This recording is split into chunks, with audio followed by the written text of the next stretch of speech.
you juggling the challenges of running a business while raising your little ones? Do you crave more ease in balancing your professional ambitions with the demands of parenthood?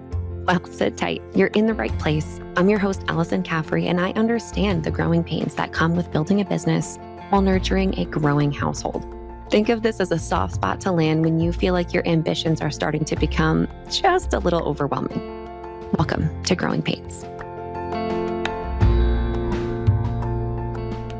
Hey, and welcome back to the Growing Pains podcast. My name is Alyson Caffrey, and today I'm sitting down with Szuky. This was an incredible chat all around how to use our inward intuition versus using external forces to help us make some decisions as it relates to motherhood and business ownership.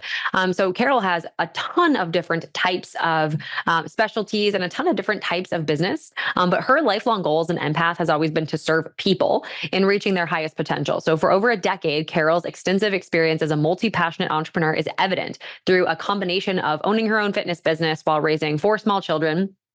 She's done a previous career actually in a primary school system, and she actually started a construction business from scratch. She has a luxury travel business, and she is an abundance mentor. So she's got a ton of irons in the fire. This mama has a lot going on. And honestly, it was super inspiring to hear not only her excitement towards what she does and how, specifically excellent she is at that, but it was also cool to hear just how happy it made her, and how it clearly just brought this lightheartedness to their family. And I know that a lot of us struggle with a bunch of different types of things. We struggle with a lot of the stuff that we talk about in the episode, like comparison syndrome and imposter syndrome and all of these different types of things. But really what it boils down to is being able to just have a good time and roll with it. And I loved Carol's personality in kind of telling her story and positioning this as something that is just a lifelong practice that we need to just enjoy the ride. So I hope you guys enjoy this episode, and I will see you inside. Carol, welcome to Growing Pains. I am so excited to have you here today. Thank you so much, Alyson. I'm happy to be here. All right. Well, after what I am happy to say was a very slight technical difficulty, we are here. We are excited to dive in. And Carol, I am so pumped for our listeners to get to hear some of the juiciness that we discussed really quickly before we press record. But for those of you who are listening, let's get a little bit of kind of lay of the land of who Carol is. So tell me a little bit about your business and the family that you have at home.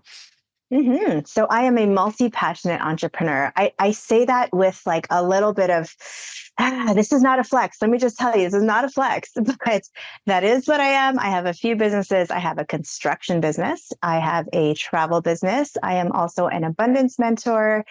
And I might have another thing on the go. I won't go too deep into that because it's not happening as of yet.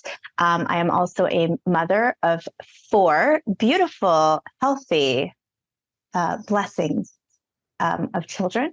And they are ranging from 15 to almost 22. And I am a wife of, I think, going on 19 years now. Congrats. Thank you. My husband and I are about to celebrate our 10-year anniversary in a couple of months. And there's something about that decade of being married that feels so first of all, exciting, right? We're like, whoa, look at what we've accomplished in the last 10 years. And then there's another phase that's like, well, what does the next 10 years look like? So I love hearing from folks who have done life together for so long. Yeah. Yep. It's a trip. Oh my goodness. Well, okay. So 15 to 22, your kids are a little bit older. Tell me about when you became an entrepreneur. When did you start working for yourself in kind of the scheme of, having kiddos and that kind of thing? Were you working first? Did you start a business first? And then kind of what was the timeline like? Oh, interesting question. Okay, let me try and not digress here. So the entrepreneurship started, I think it was I think I was pregnant with my youngest. No, I started before my youngest actually, because I did lose one of my beautiful blessings in between my 2 there. And so, yeah, it was before I had my 4th, and I am lucky to have a husband who had the same goals as me, which was I wanted to raise my kids, and he wanted his wife to be able to raise his kids. And as much as I was definitely always and still am prioritizing motherhood, I also knew that with that many children, there's a requirement for money. You need some money because kids are not cheap. And if I really wanted to contribute to the family, I felt like bringing in some money was part of that. But I didn't want to give up on raising my children. So I knew that if I wanted to have the flexibility of raising my children as I wanted to and as I needed to, I needed to do my own thing. And so I started with a fitness business, which I no longer have. But that has kind of like never left me. I never thought that I would be running a business. I actually thought business was a little bit icky. I didn't like, the whole sleazy sales thing and what have you. And I was like, and that's not the way I was raised too, right? I have like really old school parents who are like, get a good job, have a pension, have benefits. That's how you live. That is success, quote unquote. But anyway, so yeah, that's how my entrepreneurship journey started. And I actually did go back to work when my youngest finished kindergarten. And I was like, running this fitness business, most of the moms I was making most of my money in the evenings when the moms came back from work. And that's when I wanted to be with my kids because they just came home from school. And I'm like, kiss you, love you, and bye. And that wasn't working for me at that point in life. And so I went to work and I worked in a school. And then I realized this is not for me. I feel like a caged animal. And that entrepreneurial spirit just never left. And so I had to go back to pursuing being an entrepreneur. Yeah. What was it like working through some of the ways that you were raised and perhaps even some of your parents' definitions of what success was? Did you hold those to be true at that point where you were like, wow, taking the leap into working for myself is basically putting everything at risk. It's risking my security and my success and all of that. What was that like? That is literally a constant battle. And I still battle with that today. Because I still have my mom. I lost my father in 2019, but my mom still sometimes thinks like, what are you going to do if you get sick or if Joe gets sick, my husband, how are you going to make money? You don't have pension and benefits. Like, what are you going to do? I'm going to make money, Mom. That's what I'm going to do, and really and truly, I've realized that, working for someone too isn't exactly always just the safest way. And then there's just that piece of, I am who I am. Mom is who she is. Dad is who he was. And we're just different people. I am a risk taker. Clearly, I'm a risk taker. And I need to embrace that. I need to embrace who I am. They are who they are. They were raised how they were raised. They did what they had to do in that day and age. And this is my time. And this is how I want to do life. And that's okay. And I do have to keep reminding myself, that's okay. This is okay. Where does the confidence, I'm imagining that your confidence was not just there or created overnight. Like, were there ways or particular things that you did to build that confidence in that decision? Because I know so many folks, just like you said, who are still struggling with aspects of this daily, right? Or even weekly when they are, chatting with their families or talking with their friends and that kind of thing. So what kind of steps did you take to build that confidence? Because it's very, very clear in the way that you've just described it, that you have a confidence that this is who you are and what you're meant to be doing. It's definitely a lot of conversations with myself. 100%. Reminding myself who the F I am. Can I swear? Yes, that's you me. Sure can. I swear. Okay. Yeah, this is a safe place. Safe place. It is a heck of a lot of knowing who the fuck I am, Alyson, because that's just the way life happens, right? Your parents raise you, that's their job, or guide you, I should say. Your parents should guide you. And then the people who are around you guide you, your teachers, your friends, your aunts and uncles, so on and so on. But then there's that piece of, okay, I have an adult brain now, and despite who all these people are and what they mean to me, then there's just me and my thoughts and my wants and my needs and my desires and my goals. And you start to separate yourself from what is your truth and their truth. And when you know without a shadow of a doubt who you are, what you want, what you can achieve, what you want to achieve, and you take those steps to do it, you start to build that confidence. After taking those steps, if you don't take any action whatsoever, it's thoughts, it's dreams, it's wishes. Take action, and you know what? Even if you fail, you tried, and or you'll learn a lesson that will guide you towards where you can and or should be. Yeah, I think it's really a lot of the women that are listening to the show are most likely going to be like younger in their season of motherhood. I imagine that time, particularly when so many things fundamentally change about who you are, right? I remember when I had my first son, Frank, I felt like I was almost clinging to my business because that's what made me feel like me, like past version of me, right? I was a leader in my organization. I was working with my clients. That felt really natural to me. And so I didn't actually have those conversations with like new Allie, right? I was like, I'm just going to do the same stuff I've always done.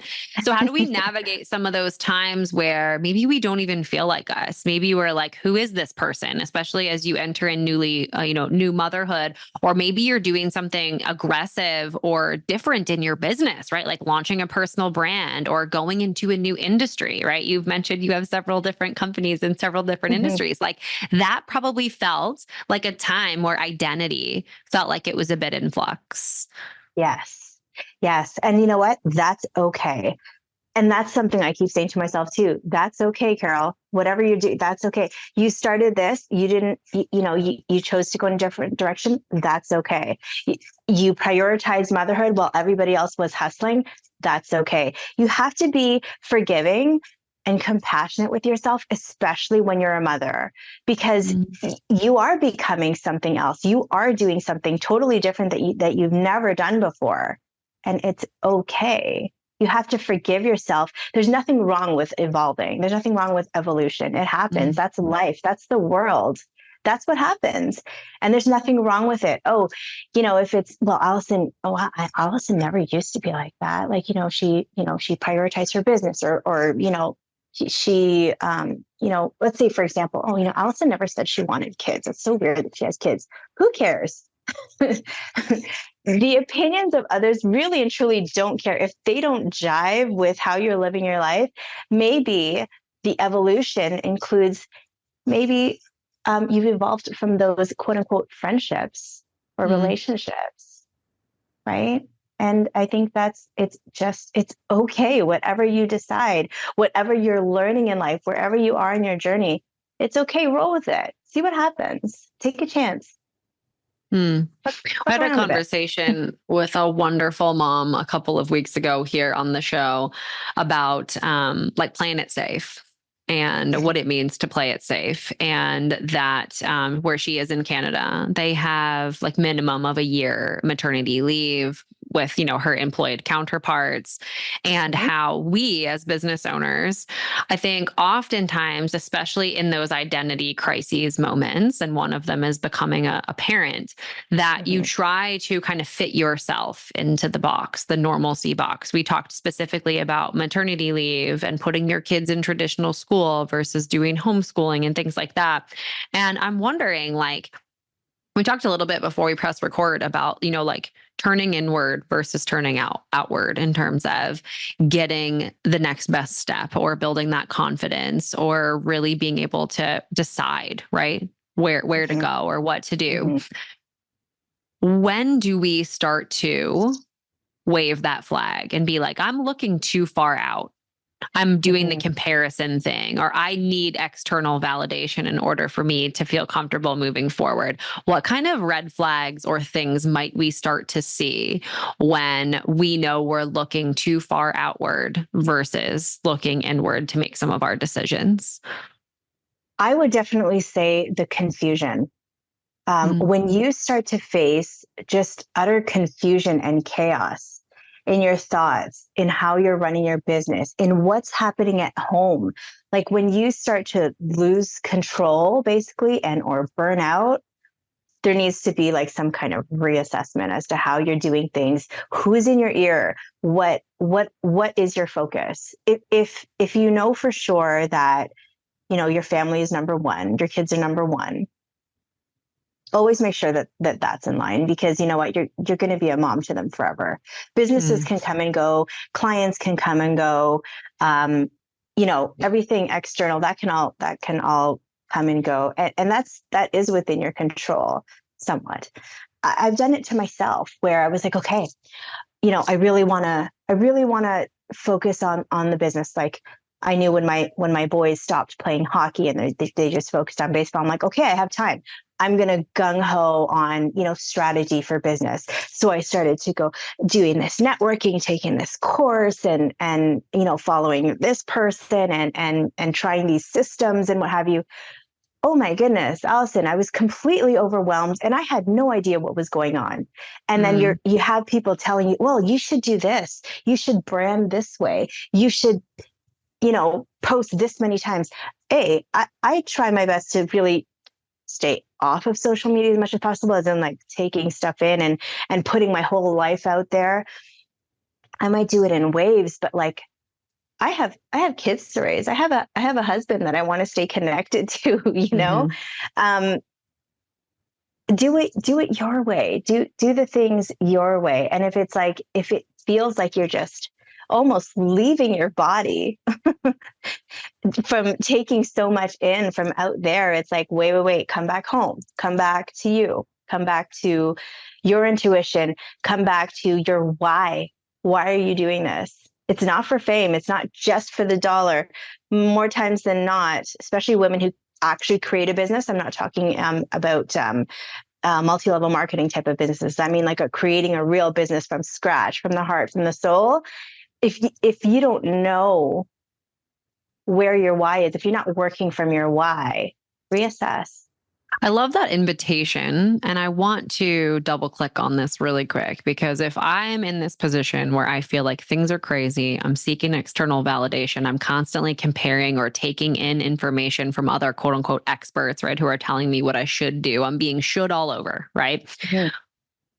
I need to start getting back to center, getting back to my why, having those conversations with myself. Like you said before, what's the best outlet for that? Like, do I just close myself in a room alone and be like, Allie, what do you want out of life? Like, how do I create that opportunity for myself? And is there like an activity that you particularly on in those crazy seasons where you're like, I just need to get back to center? What do you do? That actually literally is one of the things that I do, more so than kind of like going into a room and you know, sitting in the dark or something and meditating. I like to go for a walk. I like to go to nature. Nature is a beautiful teacher that a lot of times, especially if you know, for people who live in the city or in the suburbs, I am blessed to be living in the countryside. I have, you know, some acreage that I can just roam all by myself, and take time. Take that time by yourself. If you know, if bugs bother you, maybe don't go to nature. Bugs bother me, but anyways, I do love nature. And just unplug and turn in, walking.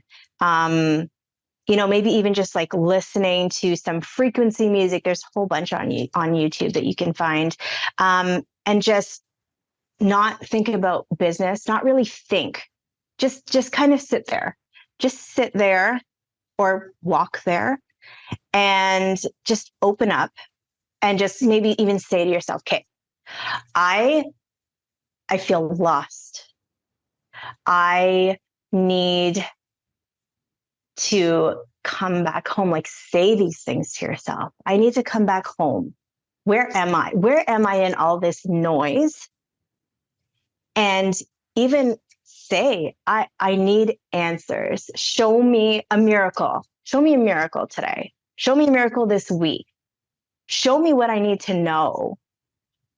Right. And then just kind of let your thoughts flow. Don't think about your business systems and did I send that email and all not that kind of stuff. Just open up and ask the questions. And it's funny how, you know, realistic things, actionable tips will just kind of download. Other than that, I like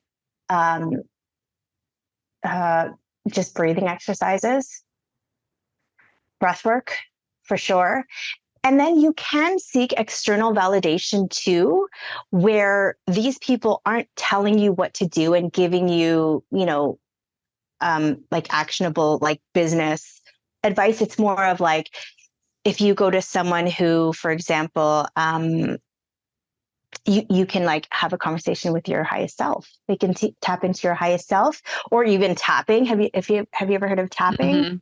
Yeah, Yeah. emotional freedom technique, like that kind of brings you back to you. Even though there's someone else supporting you through that, they're bringing you back to you. They're not telling you what to do. You're kind of working through, energy blocks and things like that. Like sometimes you don't realize what it is that's blocking you. You may think that you're having, like your business strategy is not working, but really it's something else. It's something energetic, something emotional, maybe that's kind of stopping you from making, opening up to those business decisions that you need to make. Is that helpful? Yeah, totally. Am I digressing? No, I think it's great. I think there's a lot in there. And I think the big thing that I heard from what you said was that blocking in intentional time to get up out of the day to day, whether that is going and being in nature or doing some meditation, doing some breath work, doing some journaling, like that for me is actually particularly really helpful. I have a lot of thoughts, Carol, like a ton of them. And so I think sometimes we like to think as entrepreneurs, that all of our ideas are good, right? Like we get excited about something, it sparks that thing. So talk to me about filters, because I think if I went out for a walk in the woods, I would come back with 30 ideas. And not all of them are probably good. And not all of them probably need to be implemented. So like those filters, I want to talk about like personal filters. And I love the idea of having a coach. Like I think coaches strategically placed in my growth trajectory, in my business, my personal life, my motherhood, my relationship with my husband, very, very incredible people to come into my life. And those relationships were so life-giving. And I want to know what that role needs to look like, right? Because I think as you become a mom, and this was true about me before, is that Steve and I joke, my husband, we're like, I didn't have intuition before I had kids. Of course I did. I just never really worked on it. I've always in my career been able to almost will something into existence, right? With hard work, I can get whatever I want. With kids, it's a little different, right? They like show you the places where you haven't quite worked on yourself, or where you feel like you're being too stubborn or too impatient. And so I think that intuition for me, particularly, and maybe for some listening, is like a very new thing. So creating that filter of like, is this actually what I want? Or is this just another idea or another shiny object? Like talk about that a little bit. Cause I'm sure there's moms on here listening that are like, can I trust my own thoughts in the woods? I don't know if I can. That's so true. And I get that. And you know what? Yes, as entrepreneurs, our job is to kind of like be innovative and think of new things, right? And what's okay, other people are doing what I'm doing. How can I make my approach different and what have you? If you're kind of going so far out of the box that it like you don't know the how to get there, you might be thinking a little too far ahead, or maybe it's just not for you, because as entrepreneurs, we literally can probably do anything. Maybe not in our zone of genius, maybe not even in our zone of excellence, but our capabilities are pretty, we're pretty talented people in the sense of, you see somebody, who's doing well at something, you're like, I should have thought of that. I could do that. Because we probably could, right? But if there's no passion to it, it was just like, I should have done that. I could have made money doing that. And there's nothing like really behind that, like driving a fire inside of you, and you just don't know where to start. Like really like sit back, take a step back and really, really look at it. I would say never just jump into anything. Like, sure, we have these ideas and it's like, oh my God, okay, great. I can run for president. I budget this house so well, I could probably be the president, right? I mean, that's extreme, but, really like, okay, fine, take the download, but then like really pick it apart and really see, is this just another great idea? Or does this feel right to me from every aspect, right? Really pull it Mm-hmm. apart, sit with it and see if your ideas are just, you're just downloading the whole world, or if it's like really, really meant for you. Feel it out. And if it doesn't leave, if that fire doesn't leave for that, then maybe try and pursue it. See what happens. Yeah. It's interesting. Something that I have been doing recently is when I have ideas, I'll write them down in my journal and I'll say, is this something I think will bring me money or bring me fulfillment or both? And Yes. so I think that oftentimes when we are looking at the pursuits of next in our business, especially in those early years or when times feel tight financially, or we want to, we have a specific revenue goal. I always joke with my clients, I'm like, revenue goals are excellent, but if the revenue goal is the only goal, then the only thing we're going to do is make decisions to serve that top line.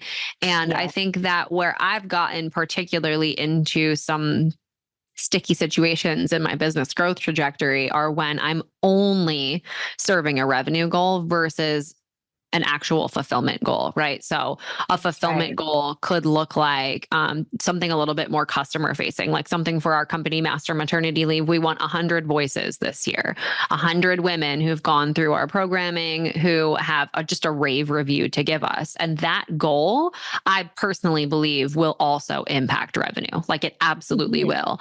But it also, at the tippy top of our focus, shows us that we're serving first, right?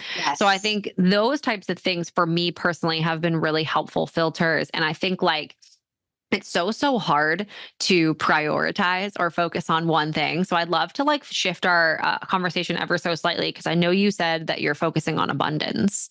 And I Mhm. think abundance mindset, in my experience of growing a company, doing lots of personal development, doing lots of business development, abundance is a really, really hard one to wrap your brain around, especially for moms, because moms are always, I feel like, juggling 10,000 things. There's never enough time in the day. The to-do list feels like it's ever growing. And the only thing that feels abundant at times, at least for me, is like the demand on my time, right? Like I know that there's an endless demand for my time and I just can never meet it. And so let's talk about how moms can practice more abundance. And I think one of the cool things that I've personally experienced out of abundance or practicing more of an abundance mindset is that prioritizing feels easier. Mhm. I can say I can focus on this one thing because I know that that thing has an abundant amount of opportunity if I just focus there. And when I decide to focus on the next thing, that will give me the opportunity and it will still be there, right? When I come in, I decide to give it my focus. So talk to me about some of the early stage things that moms can start to do to focus on really curating an abundance-based mindset. So abundance to me is it's like it's freedom, a freedom to live as you desire, right? To have the things that you desire. Abundance is not about a dollar amount per se. Obviously, you have an abundance of money if you got a lot of figures in your bank account. But at the same time, it's like you don't necessarily need that to feel abundant. If you feel whole, if you feel at peace, like you should be aiming for these things: freedom, peace, just living in gratitude every single day. Just that feeling of wholesomeness. Like that's abundance to me, right? Just having joy about what you're doing, how you're doing it, and you know, feeling confident that it doesn't even matter what anybody else is doing per se, or how their abundant life is going. If you're living life on your terms, that's, to me, that you should feel that if you want, like, that equals abundance. um, Knowing what you want, doing what you want at the pace that you want, and just having that gratitude and peace with it all. Hmm. How has your perspective on abundance changed as your kids have gotten older? I know that you're in a season right now where the kids are older and you've been in business for a while, and I'm sure the demands on the time just look a little bit different. What does that look like now for you? That definitely is I will definitely say the freedom piece is really working for me. Um, because I really felt almost like a slave to what I had to do. You know, Mm. had to make money as these kids were growing, and they were all competitive athletes. And again, there's a dollar value to that. And then there was just me just spreading myself thin amongst, the four kids. And I have no regrets about that, but it was a busy time, but also respecting the fact that, hey, right now it's a busy time, Carol. Like, you chose to put these kids in these sports. They are thriving. They're grateful. It's worth it. But knowing that I could be here at this moment in time and not going crazy and having this whole schedule that basically doesn't belong to me. And so now looking back and just knowing how much it has supported my children in their own journey, it feels like, I did that from the heart, and it feels good, and I'm feeling abundant. And I'm feeling abundant. And, again, just, having my businesses and, kind of just being so grateful for where I am now, knowing that what I did then, it was busy. It was a gong show, but, I'm grateful for those experiences that I've been able to offer my children. And now I get to kind of like sit back and enjoy the fruits of my labor. That is so excellent. What are you excited about? What else on the horizon for the rest of the year? I mean, you've got a couple of businesses, you've got kiddos who are growing into adults, and you're able to have fun experiences with them and have conversations. Like, I'm so grateful for the time that our kids are in. Mine are at 4 and 2, but like, that's so grateful for this time. Like, they love being like cuddly, like we were cuddling earlier today, and they just like love being with us. And it's so excellent. I know that sometimes it feels very demanding on like my body and my time. And I'm just so grateful for this time. And I'm looking forward to some of the things that you're probably experiencing. So what is that like, having excitement about what's happening in the future? Are your kids like involved in your businesses at all? Mm. Yes, my construction business, my boys are now old enough, and they like to help out. They think that they're going to take over the business. And I'm like, honey, are you sure you want to get that dirty? Aww. But they're awesome. And, their work ethic is amazing. And it's a joy to watch, because I remember, so like I said, I have a construction business. So I remember when they used to, play with these dump trucks and these little toy backhoes. And now they're like running them with their dad. Aww. It does bring me to tears, but like, who cries on a construction site, right? Aww. They all, of course, love the travel piece. They love that mom is a travel advisor and sometimes get to go on some journeys with us. So that's really nice. And, even when I was a fitness instructor and I would do like these big, charity events, and I'd be instructing up there, like the whole family would come and support me. So I definitely am blessed to have like my own little cheer team that's always got my back. And they know that mom is the same. I've got their back too. So, it's really beautiful. Like, as much as, you can enjoy those little cuddles and kisses and those tiny hands that you get to hold, there's this different, beautiful side of life as they get older. And, you can have those conversations. Like a couple of weeks ago, my son was like, you know what, mom, like you really are an inspirational person. Aww. Let me hold it together here. But, it really makes it all worth it to hear your kids appreciate you. And be, some of your biggest fans. So to all the moms out there that are, pursuing their entrepreneurial journeys and hoping to make their kids proud, like you are, they're watching, have fun with it. And, involve your kids, tell them what you're doing. And, whether they pursue entrepreneurship or not, I don't push it on my children. My eldest does have some entrepreneurial stuff going on, but she also is working a full-time job as well. And, she gives me credit for that. And it feels good, because I know that I'm being a good example to my kids. And so all those entrepreneurial moms out there, like, keep doing what you're doing. Your kids are watching and they're proud of you.